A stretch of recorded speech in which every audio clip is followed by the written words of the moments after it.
With me today is Joshua Entis. Instagram handle is This Little Vegan. Josh, welcome to Sydney. Yeah, appreciate it, man. Is this your first trip to Australia? First trip to Australia, and I got here yesterday. Awesome. And whereabouts are you originally from? From Los Angeles, but more recently I call Seattle my home. Okay, all right. And obviously Seattle has a cube of truth. Yeah. So with us today is 16 screens. So just a massive cube. We have footage of every industry on every side. So we have the dairy industry, the egg industry, the meat industry, and then the marine life industry. Are you able to tell us how our cube today stacks up against other cubes you've seen throughout the world? Yeah, definitely. So I've been traveling for the last 6 months. I've seen 25 different chapters in those 6 months. So I have a lot to talk about on how this one stacks up. Yeah. Nothing compares. I mean, we've had big cubes. I've had the one in Brussels with their own International Cube Day. I've had cubes with really small ones that were still really powerful, done them in the snow. But when you get 16 TVs and can actually have a circle that's taking up the entire street, making a massive impact, and I think it's really powerful. I'm honored to be here today. Oh, awesome, man. It's an honor to have you. Yeah. I mean, you simply cannot ignore our monitors. Gone are the times when we had our first cube and our little laptops and our sign that said, watch to see why we're here, and we had to have the theatrics that drew people in. As it stands today, I mean, you can see these screens clearly from 30, 40, 50 meters away. Yeah, and I think that's amazing because I talk with a lot of people and they ask, do you think computer screens or TVs are better? And I talk about there's a specific purpose for each of them, but I think TVs, and the benefit is it allows people to watch from further away, so no one's blocking the screens. If you had 4 computers and there were 4 people standing in front of them, it blocked the screens and then no one around them can watch. You have people watching it all over here, all over there, and it's just the impact you have, it just spreading the visibility, and it's amazing. That's it. I mean, we are, as you know, in the AV organizers thread, there is a section where we have where we tally each chapter's results week on week, and often we've put the Sydney results up. You know that we had 300, 400 positive, successful conversion conversations at the end of a 5-hour demonstration, and we often get question marks or we get faces. We get people questioning if the number might be a little bit embellished. But sure. I guess from what you've seen today, the way the crowd that we have and the location that we have, it's easy to see where we get the genuine numbers. No, definitely, and there's a lot of talk in AV about the integrity behind the numbers and the conversions. But I think if you were to be here and if you were to see that there's 30 or something outreachers out there at any given time, or more, I haven't counted, but when you do that and you're doing it for 5 hours, I mean, I even posted on Instagram today that I was doing probably the longest cube I've ever done until the 24-hour one. But it's totally feasible. I mean, if you look at, there's constant conversation happening the entire time, especially when give me a steak. We got to deal with those people, man. They got to stop and see the footage. Yeah, I mean, genuinely, you obviously get immature young guys or girls, and really, I guess that's just a reflection of their inability to deal with the reality, man. Yeah. So that makes them feel comfortable. When they're faced with the truth, with this big screen TV shining that in their face, of course they're going to say all of that when they walk by. They deep down inside, their heart's telling them they love animals.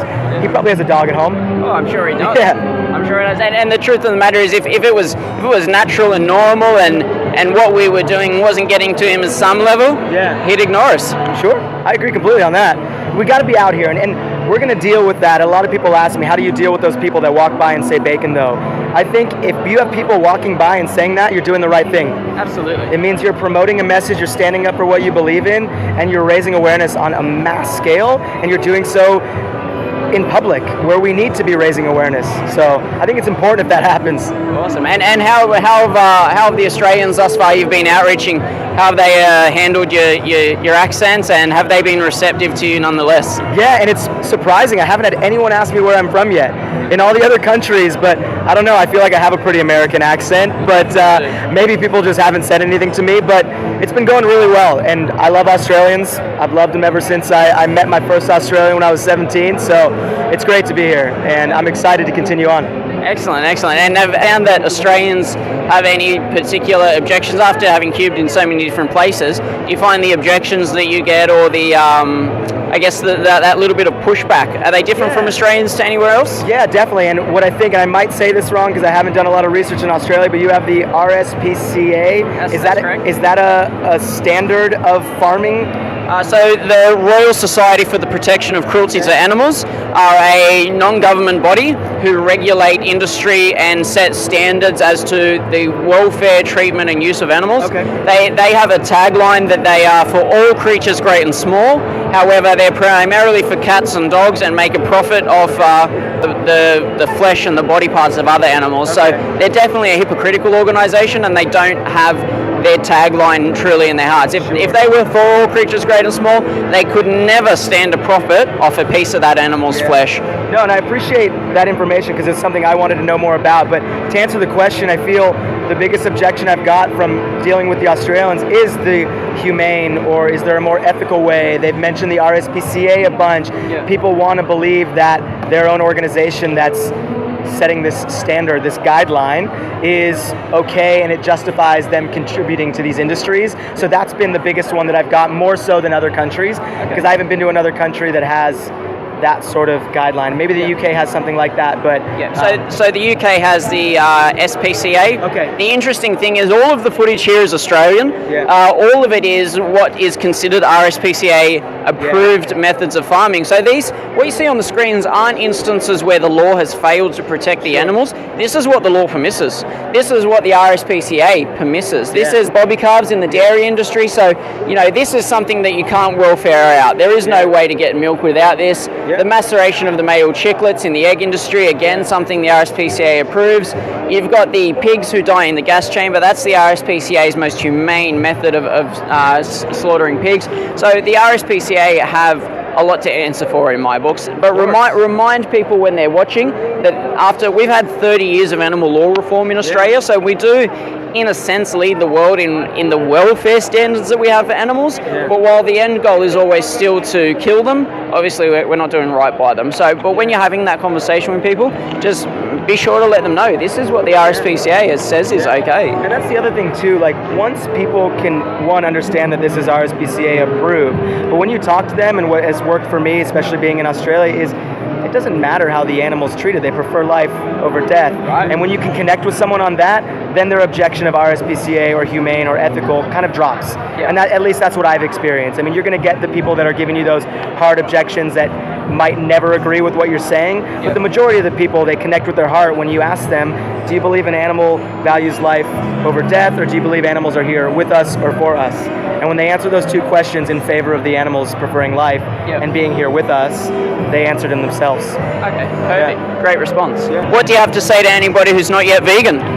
So if you're not yet vegan, I ask, please, please, please look deep within your heart to find the compassion that I already know is there, to extend that to all beings. I mean, we grew up in this world loving all beings, not judging other humans, not disrespecting any life, because when we hurt an animal as a child, we would cry. So find that compassion that's there and tap into that and start aligning your actions with those values and beliefs that you already hold true.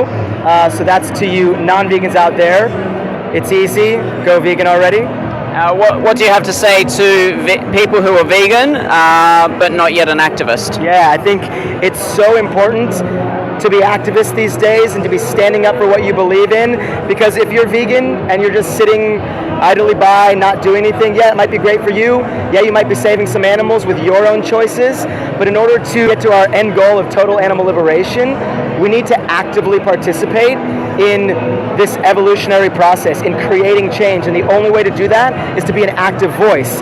But you can do that in so many different ways. It doesn't have to just be a cube of truth. It doesn't have to be just online. Find what you love to do and start aligning that with different forms of activism, because we need everyone doing everything that we can. We need everyone using their voice. We're born with a voice, so we have to. And we need to be out there speaking up for the animals.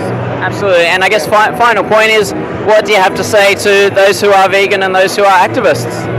Thank you. I mean, I appreciate all of you. I have so much love and gratitude, and I hope that, actually I do have something big to say to that. Utilize this support system that you have as vegan activists. Work with each other, learn, grow, get creative, find new and improved ways to be active, to be more efficient, to be more effective, and let's start honing in on our skills, or our superpowers as I call them, because I believe we're all superheroes as activists and we're doing some big things.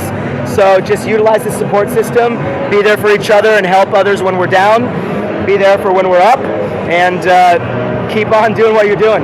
Awesome, man. So again, your handle was, This Little Vegan. and where can people follow you if they love what you have to say and they want to hear more? Yeah, so Instagram and YouTube is This Little Vegan, but I also just launched my new website, which is joshuaentis.com, which I offer a bunch of free support for vegans and activists with one-on-one calls, free webinars weekly, and then a bunch of other resources and support that are all free, tailored for vegans and activists to help motivate and encourage people to do more in this movement. All right, man. Thank you very much. Cheers for the cut. Yeah, I'm bringing Thanks, it man. out. All right, awesome. I appreciate it. No worries, man. Yeah. Thanks, Josh. Thank you.